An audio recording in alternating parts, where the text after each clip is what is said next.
Hello everyone, welcome back. It's time for another review. So last week I received this air purifier, the Airdog X5, which was sent to me for review by Silicon Valley air experts.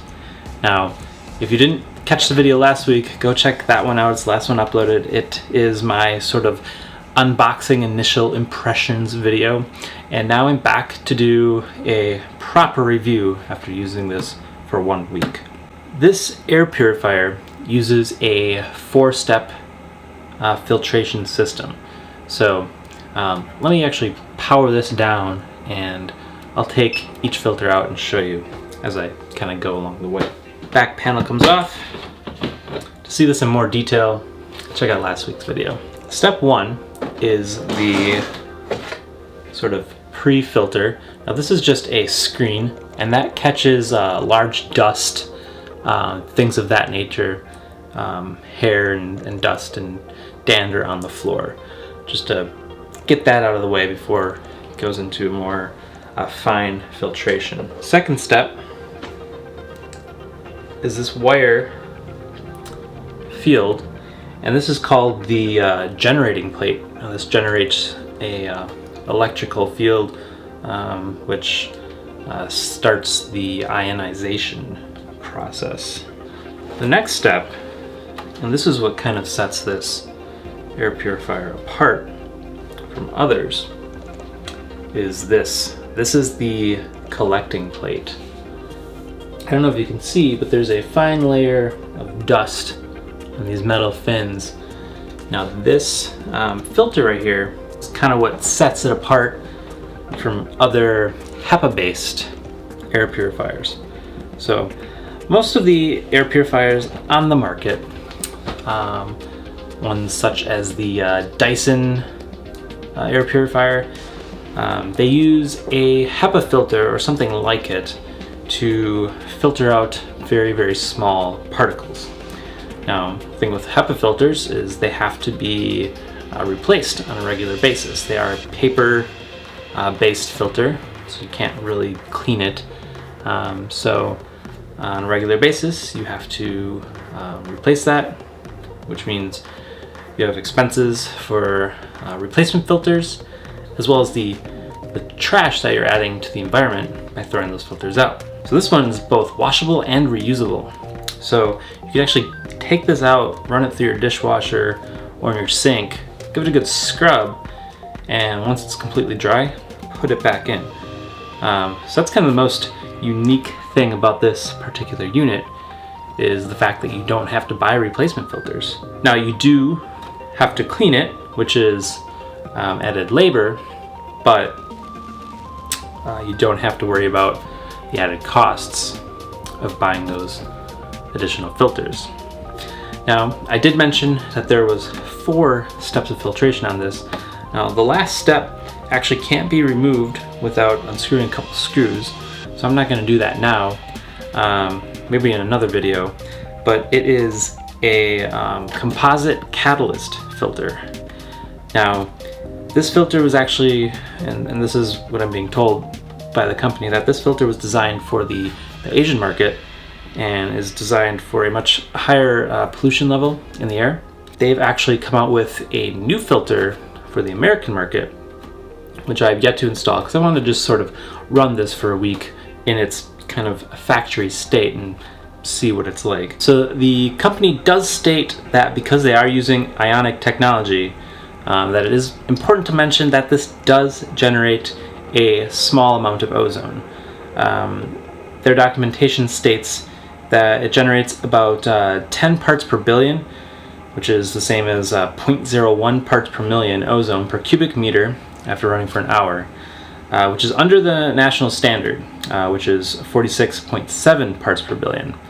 So it's about 4 times less than the national standard. So they put the ozone catalytic gauze to minimize the amount of ozone release. So that is also in that last stage of filtration. So I'm curious if that goes away or still exists with the new carbon filter that I've yet to install. So with those 4 steps of filtration combined, the unit sucks air in from the bottom on the sides, underneath, and the rear panel. So basically 360 degree air flowing into it. Passes up through the unit, through the first stage of filtration, through the charge plate, into the collecting plates, that washable, reusable filter system that this unit uses instead of HEPA, and then lastly through that composite catalyst to remove some of the ozone, the odors, and then lastly out the large vent in the top, dispersing clean air into your room. Operation on this is quite simple. There's a single button on top. It's a physical hardware button. It is illuminated as the power button, and pushing it will cycle through the different modes. So when you first turn it on, it's on auto. Next press is low speed. Next press, medium speed. You can hear the fan change and the volume change. Next press is high speed. And the next press is turbo.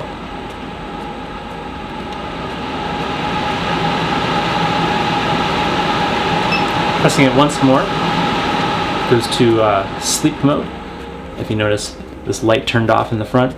More on that in a minute. And the fan speed goes to an ultra low speed, which is even lower than the slow speed. One more press will return it to auto. The unit does also include a remote control. This is an infrared remote, so you do have to point it towards the front of the unit. Doing it from the back will not work.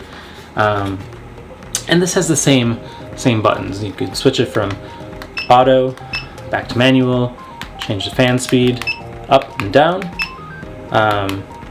and then also includes a child lock feature, which when you push that, the top button will no longer do anything until you push child lock once again to unlock it. Now I want to talk to you about another really kind of cool feature with the Airdog X5 that sets it apart from other air purifiers that I've tried. And that is the air quality index indicator right here. This number right here ranges from 0 to 500 depending on how much particulate matter is in the air. There is an infrared sensor inside this unit that, as the air passes by, will let you know how much particulate is in the air at that time. Now this number will tell you, and also the color of the light right here will change as well. It'll go from a green to yellow to red. I'm trying to think how I could test this out and show it live. So I figured out how I'm going to show this in action. I have one of those aroma therapy diffusers. I'm going to run that, and I know that it's going to make this react because I've done it in the past. And I've been like, why is that going up? Oh wait, it's the essential oils in the air. So I'll be right back. I'll show you how this reacts. Now you can see after running that aerosolizer for a minute, the air index indicator has jumped from roughly 5 or so up to 161, and the light has changed from green to red. Now I'm gonna run this for a few minutes and we'll see the number slowly come back down.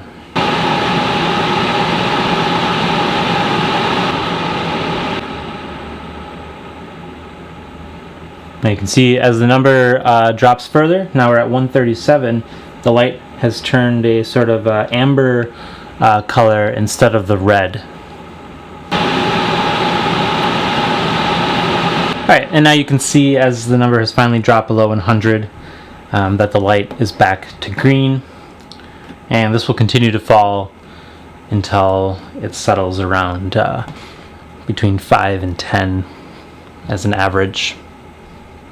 And this feature right here, probably my favorite thing about this, because one, it is doing something to clean up the air. Other air purifiers that have no sensors, how are you supposed to know whether it's actually making an improvement or any difference, good or bad? The other thing is it alerts you to potentially harmful situations. Now, that right there was just aerosolized water, probably not harmful. The number will go up after like someone takes a shower as well. Same thing, kind of like steam in the air, not harmful. But it'll also light up, and the number will go up when doing things like cooking, which means there's potentially smoke and things in the air that are not particularly good for our lungs. So it's nice that that indicator is there to cue you in to that information. One other thing that's nice about having this onboard sensor is that the auto mode reacts to the amount of particulates it's detecting. So as you go above 100, it'll jump up from low speed to medium, to get above 200 up to the high speed. I haven't had a situation yet where it's gone above 300, but I imagine it might go into turbo at some point as well. So it's nice that the auto is reacting to what's actually happening in the room. So there you have it. That's my 1 week review of the Airdog X5 air purifier. I'm including a link below. You can either check it out on their website or on Amazon. So as always, thanks so much for watching. If you like this video, please consider subscribing, and definitely hit that thumbs up to make sure this video gets viewed by as many people as possible. And if you are already subscribed, consider hitting that little notification bell so whenever a new video goes up, you'll get a notification. Be part of that notification squad. And until next time, thanks for watching.